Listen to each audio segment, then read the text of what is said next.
Hi all, welcome back to my channel Ashwini vlog. ಎಲ್ಲರೂ ಹೇಗಿದ್ದೀರಾ? ಚೆನ್ನಾಗಿದ್ದೀರಾ ಅಲ್ವಾ? ನಾನು ಕೂಡ ಚೆನ್ನಾಗಿದ್ದೀನಿ. ಸೊ ಇವತ್ತು ಮಧ್ಯಾಹ್ನದ ಊಟಕ್ಕೆ ಅಶ್ವಿನ್ ನಾಟಿ ಕೋಳಿ ಸಾಂಬಾರು ಮಾಡಿಬಿಡು ಅಂತ ಹೇಳಿ ಹೋಗಿ 1 kg ನಾಟಿ ಕೋಳಿ ತೊಗೊಂಬಂದಿದ್ರು. ತುಂಬ ದಿನ ಆಗೋಗಿತ್ತು ನಾಟಿ ಕೋಳಿ ಸಾಂಬಾರು ಮಾಡಿ. ಸೊ ಅದಕ್ಕೆ ಮೊದಲನೇದಾಗಿ ಈಗ ನಾಟಿ ಕೋಳಿನೂ ನಾರ್ಮಲ್ ಕೋಳಿಗೆ ಕಂಪೇರ್ ಮಾಡಿದ್ರೆ ಸ್ವಲ್ಪ ಗಟ್ಟಿ ಇರುತ್ತೆ ಅಲ್ವಾ? ಸೊ ಅದಕ್ಕೆ ಒಂದು 2ರಿಂದ 3 ವಿಷಲ್ ತೊಗೊಂಬಿಡ್ಬೇಕು ಫಸ್ಟು. ಇಲ್ಲಾಂದರೆ ತಿನ್ನಬೇಕಾದ್ರೆ ತುಂಬ ಗಟ್ಟಿ ಅನಿಸುತ್ತೆ, ತಿನ್ನೋಕ್ಕೆ ಸರಿ ಅನಿಸಲ್ಲ. ಸೊ ಅದಕ್ಕೆ ನಾನು ಮೊದಲಿಗೆ ಕುಕ್ಕರಲ್ಲಿ ನೀರಿಟ್ಕೊಂಡು ನಾಟಿ ಕೋಳಿ ಎಲ್ಲ ಹಾಕ್ಕೊಂಡು ಸ್ವಲ್ಪ ಅರಿಶಿನ ಉಪ್ಪು ಹಾಕ್ಕೊಂಡು ಒಂದು 2ರಿಂದ 3 ವಿಷಲ್ ತೆಗೆಸ್ಕೊಂಡ್ರೆ ಸಾಕು. ಸೊ ಇಲ್ಲಿ ನೋಡಿ, ಈ ಕಡೆ ಕಟ್ ಮಾಡ್ಕೊಡೋ ಅಂದರೆ ಏನು ಮಾಡ್ತಿದ್ದೆ? ಕಟ್ ಮಾಡಿಕೊಡು. ಹೈ ಕೊತ್ತಂಬರಿ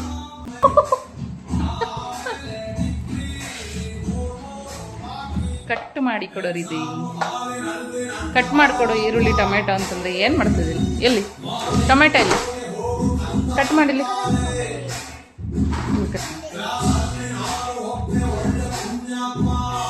ನಾನೇನು ಮಾಡ್ತೀನಿ ಅಲ್ವಾ ಅದನ್ನೆಲ್ಲ ಅವನು ಮಾಡಬೇಕಂತಾನೆ. ತರಕಾರಿ ಕಟ್ ಮಾಡ್ತಿದ್ರೆ ನನಗೂ ಕೊಡು, ಕಟ್ ಮಾಡ್ತೀನಿ ಅಂತಂತಾನೆ. ಸೊ ಕೊಡಲೇಬೇಕೇನು ಮಾಡೋಕ್ಕಾಗಲ್ಲ. ಸೊ ಇಲ್ಲಿ ನೋಡಿ, ಮಸಾಲ ರುಬ್ಕೊಳ್ಳೋದಕ್ಕೆ ಎಲ್ಲ ರೆಡಿ ಮಾಡ್ಕೊಂಡಿದ್ದೀನಿ.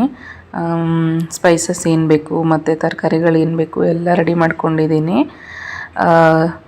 ಇದು ಸ್ವಲ್ಪ ಸೋಂಪು ಕೂಡ ಹಾಕ್ಕೊತಾ ಇದ್ದೀನಿ. ಈರುಳ್ಳಿ, ಟೊಮೆಟೊ, ಕೊತ್ತಂಬರಿ ಸೊಪ್ಪು, ಹಸಿಮೆಣ್ಸಿನ್ಕಾಯಿ ಎಲ್ಲ ರೆಡಿ ಮಾಡ್ಕೊಂಡಿದ್ದೀನಿ. ಇದು ಸಾಂಬಾರು ಪೌಡರ್, ಅಂದರೆ ನಾನ್ ವೆಜ್ಗೆ ಮತ್ತು ವೆಜ್ಗೆ ಎರಡಕ್ಕೂ ಸಪ್ರೇಟ್ ಅಂತ ಅಮ್ಮನೇ ಮಾಡಿ ಕೊಟ್ಟು ಕಳಿಸ್ತಾರೆ ಮನೆಯಿಂದ. ಸೊ ನಾನು ಅದನ್ನೇ ಯೂಸ್ ಮಾಡೋದು, ಬೇರೆ ಏನು ಹೊರಗಡೆ ತಂದು ಯೂಸ್ ಮಾಡಲ್ಲ. ಸೊ ಅದಕ್ಕೆ ಈಗ ಮೊದಲಿಗೆ ಮಿಕ್ಸಿಗೆ ಕೊತ್ತಂಬರಿ ಸೊಪ್ಪು, ಸ್ವಲ್ಪ ಪುದೀನ ಇತ್ತು, ಪುದೀನೂ ಹಾಕ್ಕೊತಿದ್ದೀನಿ. ನಿಮ್ಮ ಹತ್ರ ಇತ್ತಂದ್ರೆ ಹಾಕ್ಕೊಬೋದು, ಇಲ್ಲಾಂದರೆ ಇಲ್ಲ. ಸ್ವಲ್ಪ ಬೆಳ್ಳುಳ್ಳಿ ಬಿಡಿಸಿಟ್ಕೊಂಡಿದ್ದೆ, ಬೆಳ್ಳುಳ್ಳಿ, ಶುಂಠಿ, ಆಮೇಲೆ ಕಾಯಿನೂ ಕೂಡ ತುರಿದು ಇಟ್ಕೊಂಡಿದ್ದೆ, ಅಂದರೆ ಕಟ್ ಮಾಡಿ ಇಟ್ಕೊಂಡಿದ್ದೆ.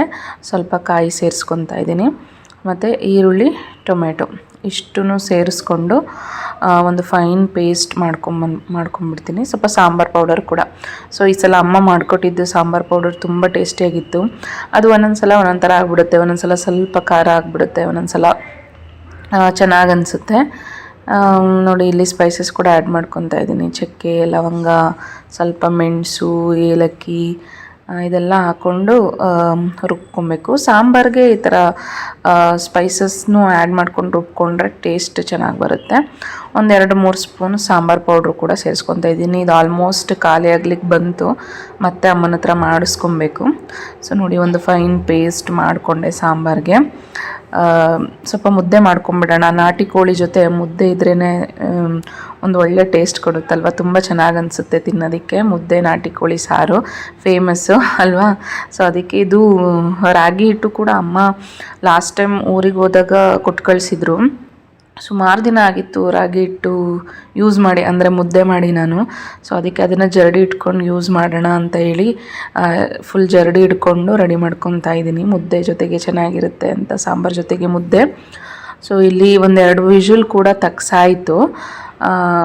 ಅದು ಸ್ವಲ್ಪ ತಣ್ಣಗಾದಮೇಲೆ ಕುಕ್ಕರ್ ಮುಚ್ಚಳ ಓಪನ್ ಮಾಡಿ ಇವಾಗ ಮಸಾಲ ಹಾಕ್ಕೊತಾ ಇದ್ದೀನಿ.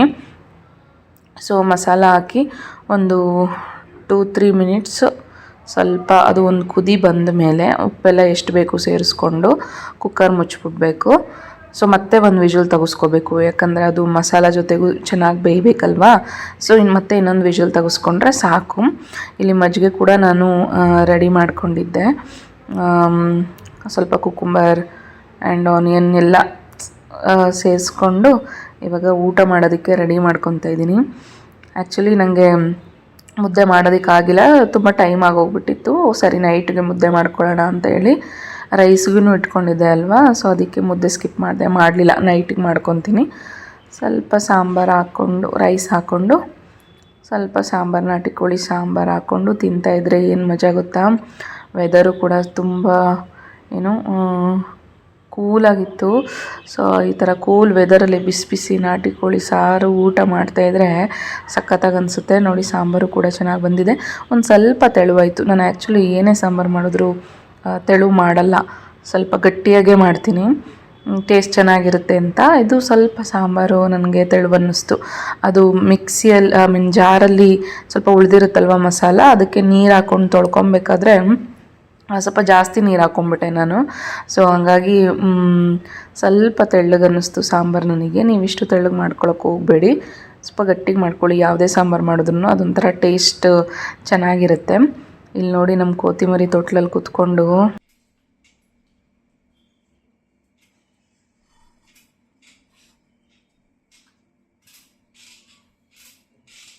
ಏನದು ತಿಂತಾ ಇರೋದು? ಅಕ್ಕಿನ ಅದು ಮಂಡಕ್ಕಿ. ಗುಂಡಮ್ಮ ತೊಟ್ಲು ಬಿಟ್ಟು ಬರಲ್ವಾ ನೀವು? ಅಲ್ಲೇ ಕುತ್ಕೊಂಡಿರ್ತೀವಿ ಯಾವಾಗಲೂ? ಅಲ್ಲೇ ಮಲ್ಕೋಬೇಕು, ಅಲ್ಲೇ ಕುತ್ಕೋಬೇಕು. ಬರಲ್ವಾ ತೊಟ್ಲು ಬಿಟ್ಟು? ನಿಂದ ಇದು ತೊಟ್ಲು? ಚಿಕ್ಕ ಪಪ್ಪು ಇದ್ದಾಗ ಮಲ್ಕೋತಿದ್ಯಾ ನೀನು? ಚಿಕ್ಕ ಪಪ್ಪು ಇದ್ದಾಗ ಮಲ್ಕೊತಿದ್ದ ನೀನು ಗುಂಡು? I I Gundamma. ಆ್ಯಕ್ಚುಲಿ ಅದು ಅವನು ಚಿಕ್ಕವನಿದ್ದಾಗ ಯೂಸ್ ಮಾಡ್ತಿದ್ದಿದ್ದು. 1 ವರ್ಷದವರೆಗೂ ಅದರಲ್ಲೇ ಮಲಗ್ತಿದ್ದ ಅವನು. ಯಾರಿಗಾದ್ರೂ ಕೊಡೋಣ ಅಂತ ಕೆಳಗಡೆ ತೆಗೆದಿಟ್ವಿ, ಮೇಲಿತ್ತು. ಸೊ ಅದ್ರಲ್ಲಿ ಕೂತ್ಕೊಂಡು ಆಟ ಆಡ್ತಿದ್ದೆ. ಸರಿ ಎಂಜಾಯ್ ಮಾಡ್ತಿದ್ದನಲ್ಲ ಬಿಡು ಅಂತ ಹೇಳಿ ಬಿಟ್ಬಿಟ್ಟೆ ನಾನು.